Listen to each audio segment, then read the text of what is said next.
Dubai వేదికగా జరిగిన Asia cup super 4 లో భారత్ పాకిస్తాన్ మధ్య జరిగిన మ్యాచ్ లో ఒక ఆసక్తికర సంఘటన చోటు చేసుకుంది. మొదట బ్యాటింగ్ చేస్తున్న పాకిస్తాన్ జట్టులోని ఒక ప్లేయర్ ఐసీసీ రూల్స్ బ్రేక్ చేశాడు.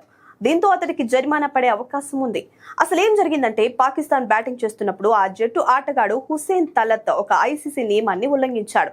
టీమిండియా బౌలర్ వరుణ్ చక్రవర్తి వేసిన 11వ ఓవర్లో 3వ బంతికి Varun, wicket keeper Sanju Samson LBW కోసం అప్పీల్ చేశారు. అలా టీమిండియా చేయగానే పాకిస్తాన్ బ్యాట్స్మెన్ హుస్సేన్ తలత్ బంతి తన బ్యాట్ కు తగిలింది అని అంపైర్ కు చెప్పి నాన్ స్ట్రైకింగ్ ఎండ్ లో ఉన్న సహచర బ్యాట్స్మెన్ సహిబ్ జాదా ఫర్హాన్ తో కలిసి 3 పరుగులు తీశారు.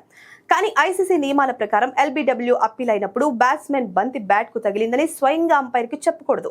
అయితే తలత్ అంపైర్ కు చెప్పి ఒక రూల్ బ్రేక్ చేశాడు. దీంతో అతనిపై జరిమానా పడే అవకాశం ఉంది. ఇది ఇలా ఉండగా ఈ మ్యాచ్ కు రిఫరీగా ఆండీ ఫైక్రాఫ్ట్ వ్యవహరిస్తున్నారు అన్న సంగతి మనకు తెలిసిందే. మరి ఆయన ఎలాంటి నిర్ణయం తీసుకుంటారో చూడాలి.